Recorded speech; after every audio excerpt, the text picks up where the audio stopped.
हिंदी की प्रसिद्ध साहित्यकार मनीषा कुलश्रेष्ठ की कहानी सुनिए स्वांग वैदेही के स्वर में। वे सुबह सुबह ही अपना थैला उठाए निकल पड़े थे। थैला क्या था? भानुमति का पिटारा था। कई दिनों से पीछे पड़ी थी बीवी। आज सोचा क्यों ना एक पंथ दो काजी हो जाएं, नए कलेक्टर साहब से मिल ही लिया जाए। हल्की सी मन में आशंका कापी। जैन साहब तो नेक इंसान थे, खुद जमीन से उठकर फलक पर पहुंचे थे, सो जमीन के आदमियों का गम समझते थे। ये नया बंदा जाने कैसा हो। उनका मोहल्ला जहाँ ख़त्म होता था वहाँ से मुख्य चौराहे तक पहुँचने के लिए 2-2.5 किलोमीटर चलना होता है। फिर कहीं जाकर एक बड़े बरगद के नीचे सुअरनुमा टेम्पो मिलते हैं जो सीधे कलेक्ट्री पर उतारते हैं। बड़े मियाँ बहुत दिनों बाद अपने घर से निकले थे, सो बादलों के जमकर बरसने के बाद निकली सूरज की साफ रोशनी आंखों को अंधा किए दे रही थी। उनके सघन बसे मोहल्ले में सूरज की रोशनी यूं भी खुले दिल से कहाँ पहुँचती है। रिक्शे लायक पैसे नहीं थे, सो चौराहे तक पैदल चलना मजबूरी थी। कलेक्ट्री पहुँचते ही वे जैन साहब के पुराने पीए से मिले। नए कलेक्टर से मिलवा देने का इसरार करते रहे। हमारे सुनने में आया है कि बुजुर्ग अवार्ड मिले कलाकारों को बीमारी हारी में सरकारी सहायता मिलती है। मेरी जानकारी में तो नहीं आई ये बात। एक सच्ची बताऊं बात खां साहब, ये जो कलेक्टर साहब हैं वो लोक कला वाला की बात नहीं समझते। जवान हैं, तरक्की पसंद हैं। सरकार से भत्ता पाते आए पुराने कलाकार सरकार के लिए सफ़ेद हाथी हैं। पुराने बासी कलाकारों के नाम पर यह खर्चा उन्हें पैसे की बर्बादी लगता है। फिर भी आप जिद पे अड़े ही हैं तो मिलवा देता हूँ। आज तीज के कारण कलेक्ट्री में उतनी भीड़ भी नहीं है।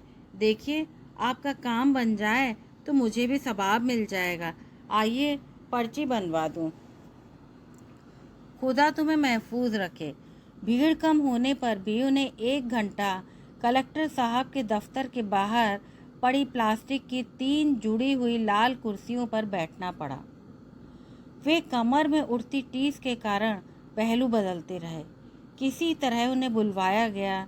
दफ्तर की सज्जा एकदम बदली हुई थी, एकदम नई। पुराना पीए ठीक ही कहता था, जवान लौंडा सा है ये तो। क्या ये सुनेगा उनकी बात? बैठिए चपरासी, इनका ये थैला बाहर ही रखो। चपरासी थैला लेकर चलने लगा। भाई संभाल कर रखना, नाजुक चीज़ें हैं, जल्दी बताओ समस्या क्या है। वह कंप्यूटर पर नज़र जमाए जमाए बोला। वे अटक अटक कर अपनी समस्या बताते रहे। वह कंप्यूटर में लगा रहा। उन्हें लगा कि वह उन्हें सुन भी रहा है कि नहीं। वे खामोश हो गए तो वो उनसे मुखातिब हुआ। देखिए गफ्फार खां साहब, यही नाम है ना आपका? उसने चिट पर नज़र डाली। आपकी 3 महीने की रुकी पेंशन तो मिल जाएगी, मगर इलाज का पैसा या आर्थिक सहायता जैसा कोई प्रावधान हमारे ज़िले में अब तक तो नहीं आया है। ना ही बजट की इतनी गुंजाइश है। क्या आपको पता है इस ज़िले में आप जैसे बूढ़े पेंशन याफ्ता करीब 3000 कलाकार होंगे जो राजमहल के गुणीजन खाने की शरण से निकलकर हमारी गरीब सरकार की झोली में आ गिरे हैं। ऐसे ऐसे कलाकार जिनकी बूढ़ी मरती हुई कलाओं का कोई नाम लेवा तक नहीं, जिनके बच्चों तक ने उनकी कला को बेकार समझ के छोड़ रखा है। आज के तरक्की पसंद युग में कला के क्या मायने, वो भी राजा महाराजाओं के ज़माने की कलाएं। आप ही कहें, आपके बच्चों में से कौन आपकी विरासत को आगे बढ़ा रहा है? ना सही बच्चा है आपकी कला का कोई नाम लेवा, कोई चेला। मुंह उतर गया था गफ्फार खां का। थूक गले में गटकते हुए बोले, ठीक कहते हैं साहब, कोई नहीं है हमारी कला का नाम लेवा, ना कोई बच्चा ना चेला। जो जानते हैं अहमक थे उनके बुजुर्ग, कला के लिए गलते रहे ताउम्र। उनकी नज़र में हमारी ये कला गले पड़ी अधेड़ रखेल है। फिर भी आप कुछ दिलवा सकें हमारे इलाज के लिए, सरकार से तो मेहरबानी। मैंने कहा ना, कलाकारों के इलाज के लिए आर्थिक सहायता का कोई सरकारी प्रावधान नहीं है। वैसे आपको हुआ क्या है? उन्होंने ठंडे शब्दों में बीमारी का नाम बता दिया। मेरे मातहत करीब 100 लोग हैं, कहें तो सबसे 10-10 रुपए का चंदा करा दूं। वे चुपचाप उठ गए कुर्सी से और सलाम करके बाहर चल पड़े। उनकी देह एक बूढ़ी सदी की तरह लग रही थी, जो चुपचाप गुजर रही हो बिना आहटों के। वे पुराने पीए से नज़र बचाकर कलेक्ट्री से बाहर आ गए। उन्हें आगे जाना था। तीज का दिन था। हरियल गुनगुनी आँच से भरा भरा शहर के गुलाबी परकोटे, गुलाबी भवन, दुकानें, मंदिर भीग कर नए से दिख रहे थे। बारिश की फुहार से सारा शहर भीग कर बस सूखा ही था और हल्की धूप में एक सौंधी सी भाप छोड़ रहा था। खासा कोठी में पर्यटन विभाग वालों ने मेले का आयोजन किया था। देसी विदेशी टूरिस्टों को आकर्षित करने के लिए ये हर साल ऐसा मेला करते हैं। बहुरूपिये, भवाई, गैर, घूमर, भोपा भोपी, कालबेलिया नृत्य करने वाले नर्तकों, मंगनियार और लंगा लोक गायकों की टोलियां ही टोलियां राजस्थान के दूर दराज हिस्से से जैसे यहाँ आज उठती हैं। सरकार से पैसा तो मिलता ही है, लोगों से बख्शीश में रुपया तो रुपया, कभी कभार डॉलर भी मिल जाता है। तफरीह होती है सो अलग। खासा कोठी के मेहराबदार द्वार पर ठुमकने वाले घोड़े और ऊंट, सवारी कराने वाले हाथी ऐसे झूम रहे थे जैसे किसी रावले के कुंवर का विवाह ही होने जा रहा हो। मेला पूरे उफान पर था। शहर के ऊंचे तबके के लोग भी खींचे चले आए थे।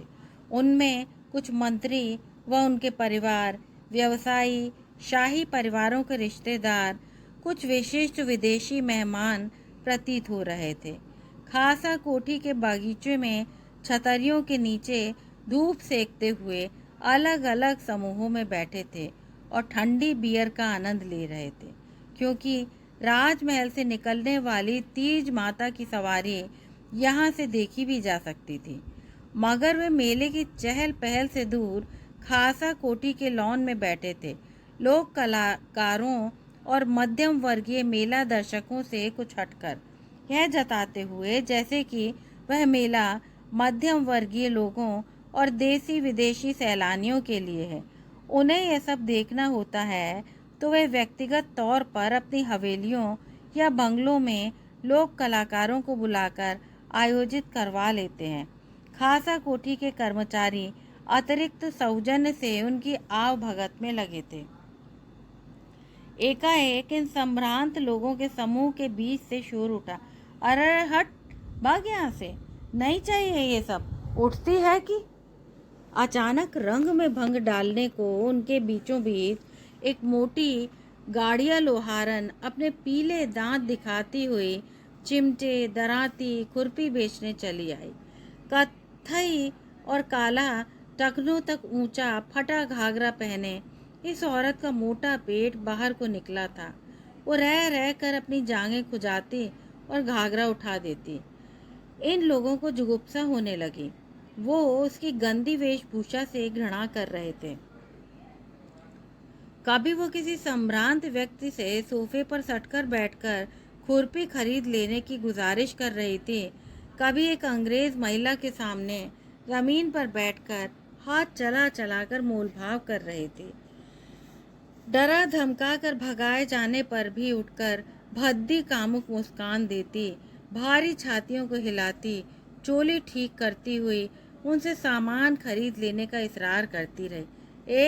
जाती है कि बुलाएं पुलिस को, आयोजकों से शिकायत करो। मेले के नाम पर कैसे कैसे लोगों को सीधा ऐसी जगहों में घुसने देते हैं। कोई सुरक्षा व्यवस्था है भी कि नहीं?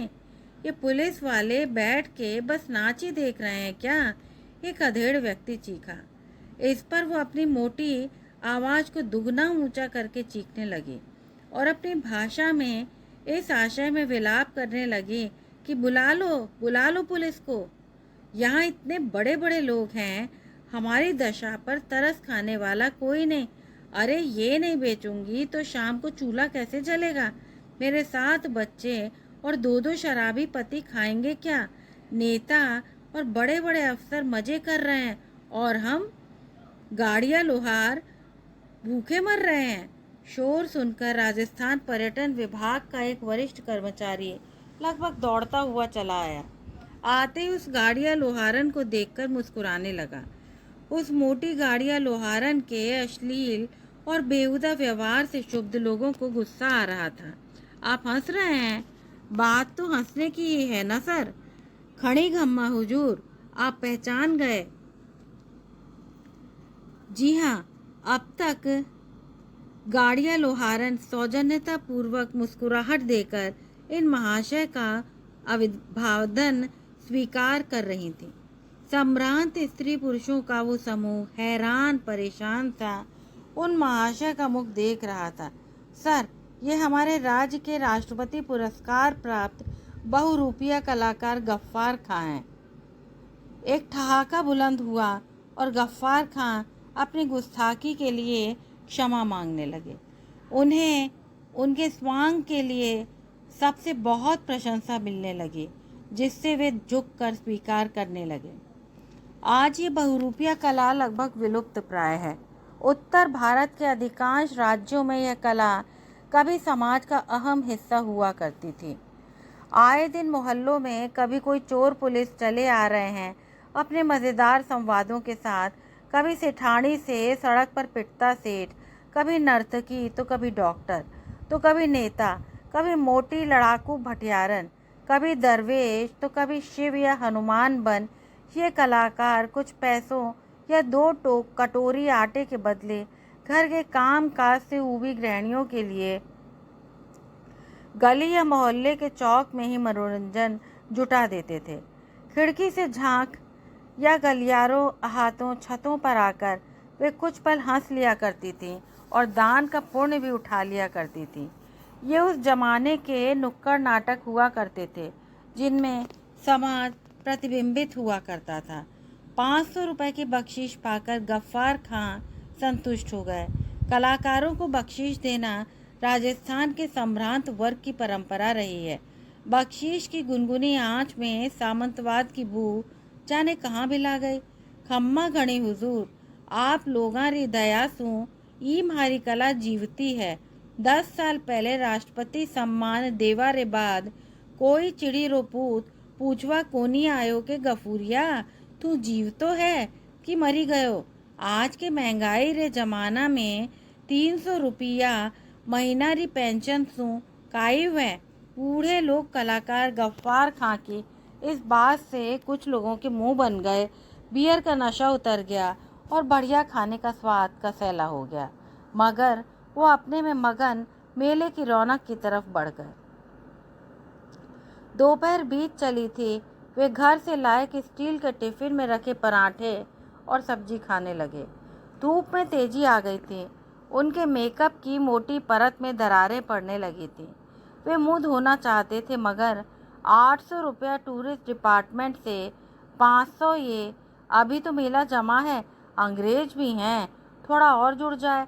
मन ही मन हिसाब लगाते हुए वे धीरे धीरे एक तंबू में रखे अपनी पोशाकों के थैले की तरफ बढ़े।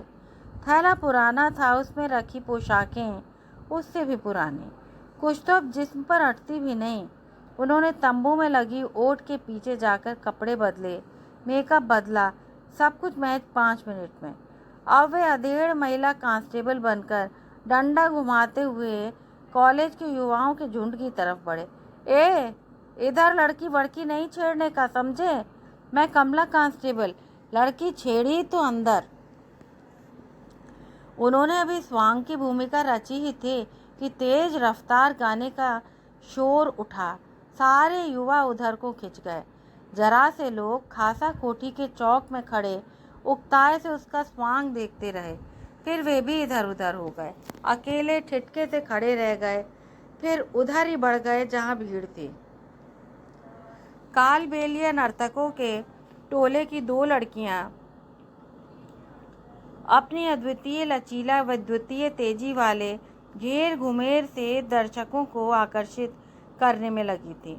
गरबा नृत्य का डंडा का एक साथ ताल में उठना बजना, घूमर में घूंघट डाले औरतों का एक घेर में घूमना, भवाई नर्तक का मटकों के ऊपर मटके रखकर कील पर चलना भी दर्शकों को रोककर नहीं रख सका। वे कालबेलिया नृत्य करती लड़कियों की लचीली देह के तेज रफ्तार नृत्य के साथ साथ अंखड़ियों और दांत के नीचे दबे होठों के लास्य में आ उलझे। पीछे को झुककर दोहरी होकर एक साथ 100 चक्कर घूम जाती ये लड़कियां मानुष नहीं नागिन की संतानें लग रही थी। अरे इंजन की सीटी में मारो मन डोले, चल्ला चल्ला रे ड्राइवर गाड़ी हौले हौले। बढ़ती भीड़ को देखकर एक मुख्य नर्तकी उठी। उसने अपना घाघरा झाड़ा, नाड़े में लगे आईने के टुकड़े में झांककर ओढ़नी से आंखें साफ की, ओठ पर जबान फिराई, गाल पे लटके बालों में उंगलियों से घूंघर लपेटे, कुर्ती में नीचे हाथ डालकर कांचली नीचे खींची। उसकी गहरी पतली लचकदार देह पे सजा था काला खूब घेरदार घाघरा, जिसके घेरदार परतों के बीच बीच में लाल नीली पीली और रुपहले रिबन से गोट लगी थी। काली कुर्ती, कुर्ती के भीतर काली ही कांचली, गोल छोटी नाक, देह की जैतूनी रंगत, मानो उसकी जैतूनी रंगत ही उसकी बहुमूल्य पोशाक थी और उसकी देह का लाश उसका बेशकीमती गहना। चेहरे पर बहुत से गोदने थे, उसकी बड़ी आंखों की कोरों पर भी 3 नीले फूल गुदे थे। उसकी देह से, उसके खड़े होने के ढंग से अद्भुत नर्तकी होने की महागाथा फूटने लगी। अंग अंग ऐसे कंपन से भरा कि संभ्रांत औरतों की संजीदगी उसके आगे पानी भरे। पुंगी और खंजड़ी लेकर एक अधेड़ और एक किशोर संगत कर रहे थे और 2 कालबेलिया लड़कियां गा रही थीं। एक गाना खत्म कि दूसरा शुरू। रे कालियो कूद पड़ियो रे मेला में साइकिल पंचर कर लायो, मारो 80 कली को घाघरो। कि टेक के साथ मुख्य सपेरा नर्तकी उन 2 लड़कियों के बीचों बीच जा बैठी।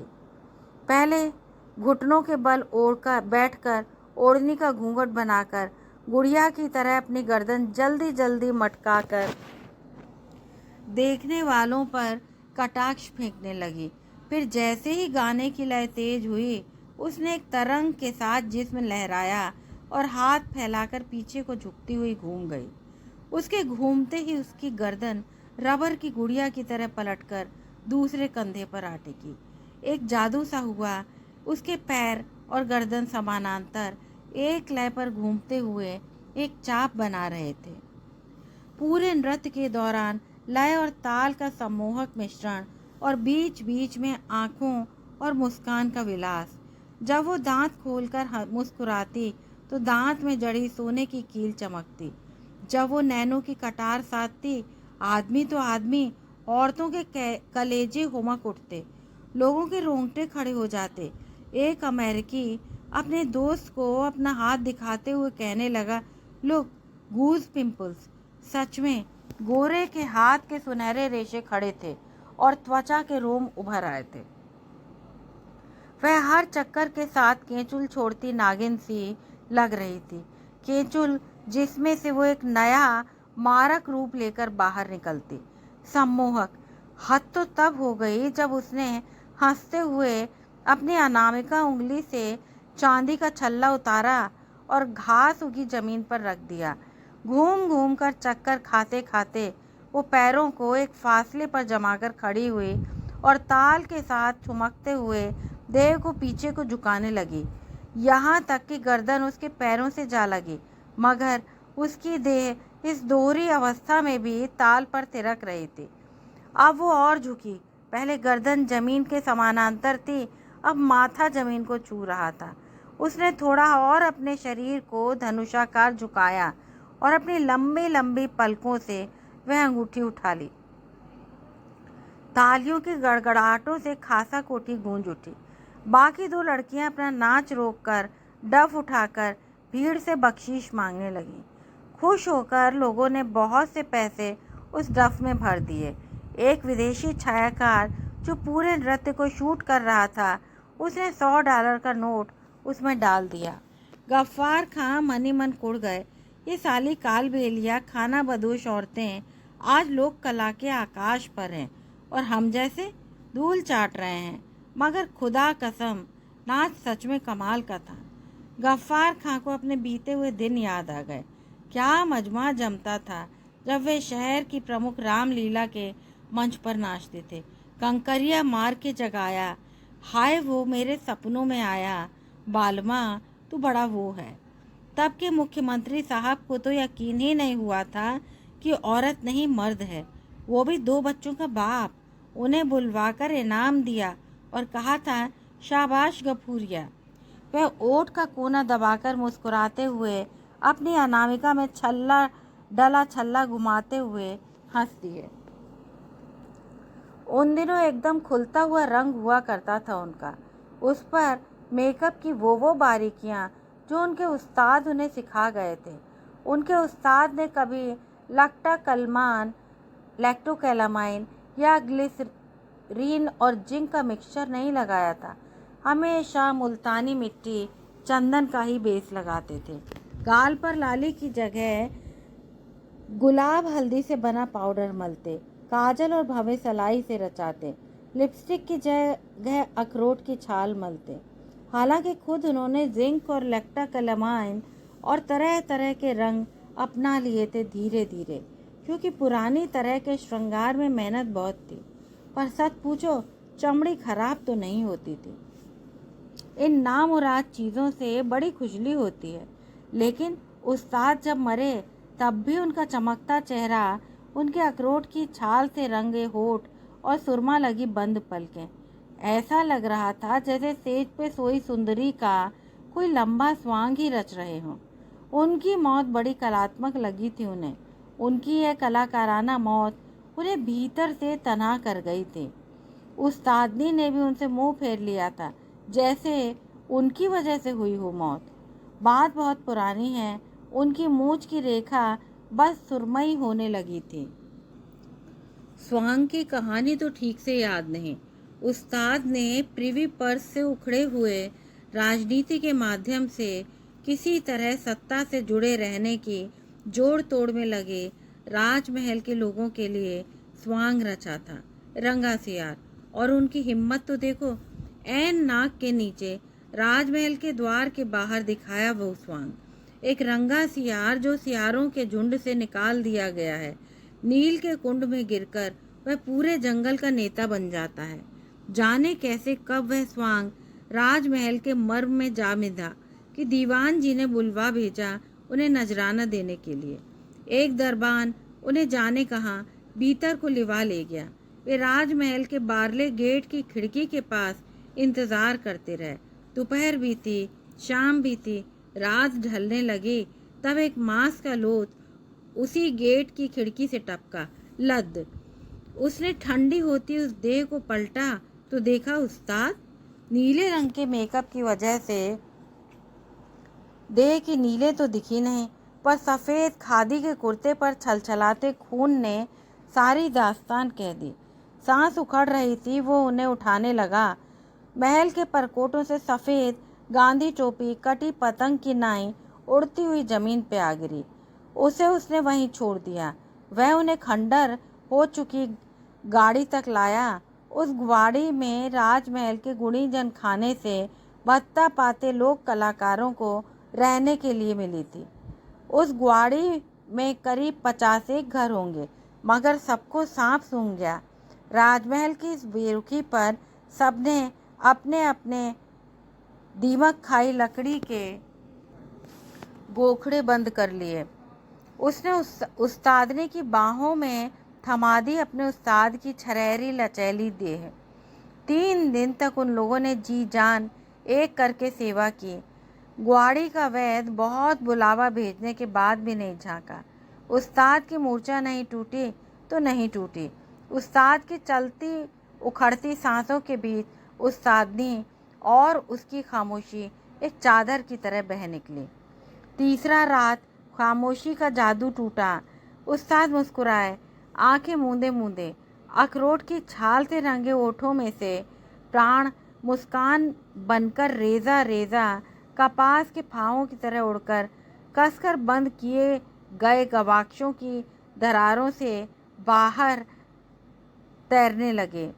उनके बदले एक मलिन स्यापा करती हुई चांदनी भीतर को तैर आई थी। एक स्वांगली सी मौत। वाह उस्ताद वाह। चुपचाप उस्तादनी ने अपना सजीला स्वागन वेश बदल लिया। सफ़ेद स्यापा करती चांदनी का वेश धर लिया। आधी रात उसकी बाह पकड़ के ठंडी आवाज़ में कहा, अब तू मेरा बेटा नहीं, न मैं तेरी माँ। लौट जा जहाँ से आया था। आह गफूरिया। हाँ, उन दिनों उन्हें इसी नाम से सारे शहर में जाना जाता था। तब शहर का फैलाव इतना थोड़ा ही न था। गुलाबी शहर गुलाबी परकोटों के भीतर बसता था। उनके रचे गए स्वांगों पर भीड़ जमा हो जाती थी। वे हंसाते थे और हंसाते ही जाते थे। गफूरिया। हाँ, उन दिनों उन्हें सारा शहर इसी नाम से तो जानता था। तब शहर का फैलाव इतना थोड़े ही न था। लड़कियों में चर्चा रहते गफूरिया अपनी शॉपिंग बॉम्बे जाकर करता है। शहर के नामी वकील शौकत साहब के घर की शादी हो कि नगर सेठ अम्बा लालजी सर्राफ के घर कुंवर के जन्म का समारोह, गफूरिया के बन्ना बन्नी और जच्चा बच्चा गीतों के बिना रौनक ही नहीं जमती थी। कुछ बुलावे राजमहल के भी आते मगर वो टाल जाते। सलाम वकीलनी साहिबा। हाय अल्लाह, जरा देर हो गई, अभी गीत शुरू तो नहीं किए ना। उनकी ढोलक पर जो खूबसूरत समा बनता कि पूछो मत। नाचने में तो उनके आगे फिल्म की हीरोइनें पानी भरती थी। कभी वह बिछिया झुक के ठीक करते, कभी जूड़े के पिन मुंह में दबाकर ठीक करते। कभी सेठानी ने कमी नहीं रखी बख्शीश में। न वकीलनी साहिबा ने हील हुज्जत करवाई, जो मिला वह सलीके से लिया। औरतें हंस के पूछती, गफूरिया इतनी शानदार पोशाक कहाँ से बनवाई? वे फिरोजी कामदार शरारे और जालीदार दबके की झीनी चुनरी को लहराते हुए कहते, बाईसा, बॉम्बे में एक फिल्म कंपनी में मेरा ममेरा भाई ड्रेस वाला है। वही नए काट के कपड़े बनवा भेजता है मेरे लिए। एकदम ऐसी ड्रेस तो साधना ने पहनी थी ना एक फिल्म में, क्या नाम था? एक बार बड़ा धर्म संकट खड़ा हो गया। उस बार शहर में कमला सर्कस आया था। जनाना अलग सीटों पर, मर्द अलग सीटों पर। बाप रे बाप, ऊंचे ऊंचे गोलाई में टिके लकड़ी के बेंच थे ताकि सबको हर तरफ से सर्कस पूरा नजर आए। बहुत नाम सुना था। सोचा पहले खुद देख लें, फिर घर वालों को ले जाएंगे। वह ममेरे भाई से मंगाए जब जब फूल खिले कि नंदा वाली पोशाक में थे। बेल बॉटम और टॉप और बालों के विग में एक फूल इठलाकर चलते हुए वे कॉलेज की लड़कियों की बगल में जा बैठे। लड़कियां चीखने लगीं तो पुलिस वाले आ गए। गफूरिया, कहीं और जाके बैठ। तो वो हैरत में नहीं थे। बोले, उई दरोगा जी, तो क्या मर्दों में जाके बैठो? लड़कियां खिलखिला के हंस पड़ी, मगर उन्हें मर्दों में जाना ही पड़ा। वहाँ अलग दुर्गत हुई। बीच में ही मर्दों को गरियाते हुए उठना पड़ा। आह, तब की बात ही क्या थी। उन गालियों का कौन बुरा मानता था? गफूरिया स्टार या शहर का गफूरिया के बिना हर समारोह सुना। आज कहाँ वो इज्जत और पहचान है। शहर के बड़े बूढ़े तक उन्हें भूलने लगे हैं। वो तो सरकारी रजिस्ट्रों में आज भी उनका नाम ए ग्रेड कलाकारों की जमात में दर्ज है। सो सरकारी आयोजकों का बुलावा कभी भी आ जाता है और कभी नहीं भी आता है। माँ जी के सुनहरे ख्यालों के समंदर से बाहर निकले तो गफूर खां वहीं खड़े रहने का कहकर आगे निकल गए।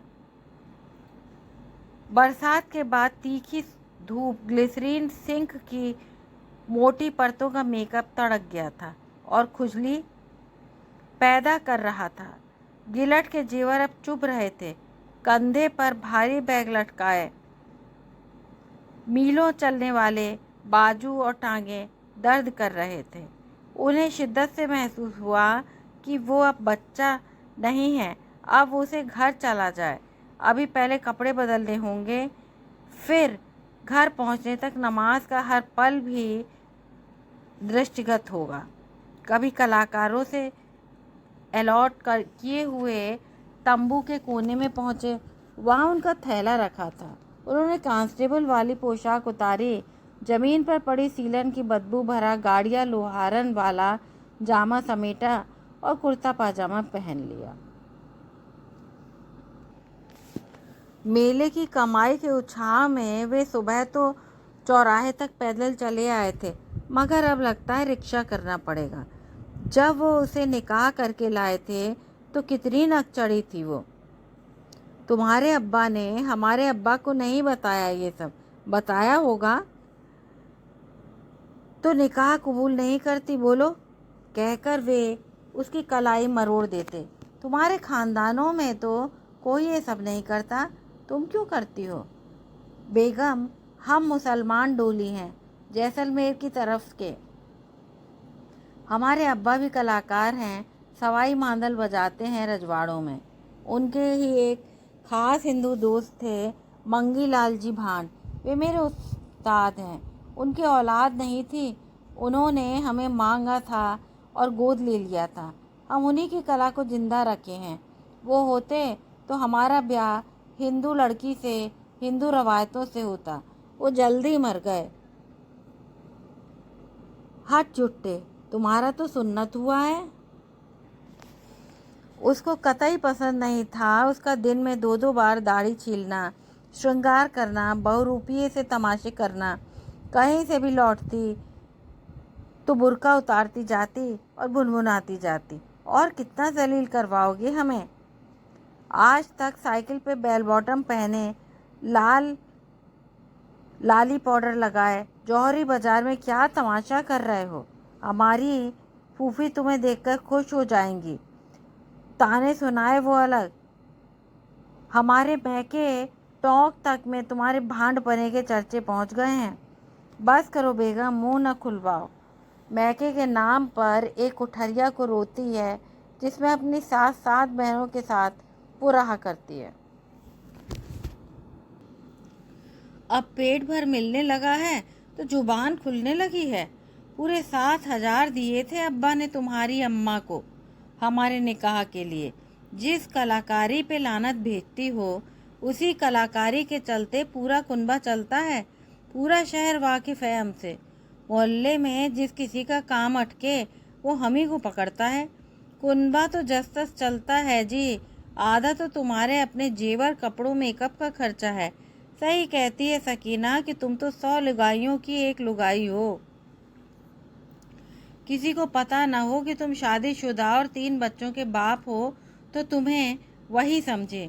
वो ताली बजाती कि उनके मुंह पर झन्नाटेदार छप्पड़ पड़ता। बड़े दिनों तक घर में जंग चलती, बच्चे सहमते, अब्बा झुंझलाते, फिर वही झक मारकर समझौते की मुद्रा में आते। तुम जरा सी बात नहीं समझती कि अब जब इतनी दूर निकल आया हूँ तो मुश्किल है वापसी। अम्मी अब्बू नहीं लौटा सके हमें अपने उस्ताद की कला की गोद से, तो तुम क्या जानो, पुराने ज़माने में उस्तादों का अपने चेले पर बाप से ज़्यादा हक बनता था। हम मुसलमान होकर भी भांड पहले हैं, फिर भी तुम एक बहुरूपिये का साथ नहीं निभा सको तो आज़ाद हो। वैसे बेगम, ज़माना ही बहुरूपिया है। हर एक आदमी एक स्वांग रचे बैठा है।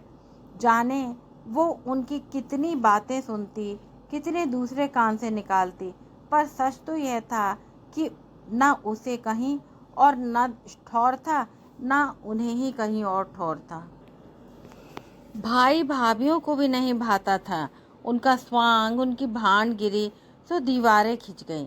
पिता को गुणी जन खाने से मिली थी ये जर्जर हवेली। छोटे छोटे 2 कमरे, दालान सबके हिस्से आ गए थे। अब अम्मा चल बसी तो अब्बा उन्हीं के साथ रहते रहे। फिर कुछ एक सालों में वो भी अल्लाह को प्यारे हो गए। जो मोहल्ला पहले उन पर हंसता था वक्त बीतते बीतते उनकी इज्जत करने लगा। सब जान गए थे गफ्फार भाई, गफ्फार बेटा, गफूरिया चाचा एक सोने का दिल रखते हैं, सबके सुख दुख में शरीक होते हैं। शहर में कोई भी भेष धरे, मोहल्ले में वे लुंगी कुर्ते हुए नजर आएंगे। रिक्शे पर बैठे वे वक्त की करवट को महसूस कर ही रहे थे। जब से वो सुबह कलेक्टर साहब के दफ्तर से लौटे हैं, तरक्की पसंद शब्द उनके जहन में ऐसा अटका जैसे गोश्त का रेशा दांत में फंस गया हो। क्या तरक्की पसंद लोग हैं ये। पहले 2 कट्टर झुंडों में मारकाट हुई, कर्फ्यू लगा, जेलें भरी, फिर सब शांत। शांति होते ही सब कुछ वैसा का वैसा। आम आदमी के दिल में एक दरार नहीं पड़ी। हिंदू वैसे ही ताजियों में सुनहरी पन्नियाँ टाँकते, मुसलमान कारीगर कृष्ण देव मंदिर के राधा कृष्ण। रिक्शा मोहल्ले के करीब पहुंचने को था। पहले के मुकाबले उनका मोहल्ला भी बहुत बदल चुका था। पहले यहाँ से होकर कई गालियाँ दूसरे मोहल्ले को जोड़ती थीं, मगर अब यह मोहल्ला कटा सा लगता था। गलियों की गलियाँ निकलती चली जाती थीं। दिन में भी दूसरी कौम के लोग मुश्किल ही इधर से गुजरते थे। मोहल्ले के इकलौते शिव मंदिर का पुजारी जब से मरा है, वहाँ कोई चिराग भी नहीं जलाता। वे चुपचाप हर शाम अपनी नमाज के बाद मंदिर की देहरी पर उगे पीपल के नीचे चिराग जला देते हैं। बरसों से यही नियम है। मोहल्ले के लौंडे 1000 बार धमका चुके हैं, पर उनका नियम नहीं टूटता। बस एक ज़रा सी गलतफहमी, 10 बरस पहले हुआ एक कौमी झगड़ा इतनी बड़ी दरार छोड़ गया है। वाइज उपदेशक वो कभी नहीं थे, ना हो सकते हैं। वे एक सच्चे कलाकार हैं, अपनी कला से ही संदेश दे सकते हैं। कितनी बार तो वे आधे कृष्ण आधे दरवेश का रूप धरते हैं। कभी गांधी बनते हैं, कभी नेहरू, तो कभी मौलाना आज़ाद। जब कोई नहीं समझता तो उनका मन बहुत खींचता है। जब उनकी औलादों ने नहीं सुनी तो दूसरों पे उनका क्या हक है। अचानक रिक्शा वाला रुक गया। आगे तक ले चल बेटा, वो जो गुलाबी हवेली है ना, सरताज खां की, वहीं तो जाना है। क्या बात करते हो काका, कौन सी गुलाबी हवेली? गुलाबी रंग कहाँ बचा है पूरे शहर में, मटमैला हो गया वो। वैसे यहीं उतर जाते तो ठीक था, मैं तो ले चलता आगे, पर जहाँ घनी बस्ती है, मस्जिद है, वहाँ पहुँचते ही ईंट भाटे पड़ते हैं। किसी ने भाटा मारा तो आपकी जिम्मेदारी होगी। पहले भी मजूरी में एक बार यहाँ एक जनाना सवारी छोड़ी थी, पेट से थी। किसी छत से भाटा आकर गिरा, फेंका मुझ पर था और लगा उस बेचारी के बाजू पे। मैंने तो कोई जनेऊ नहीं लगा रखी, न गेरू टीका।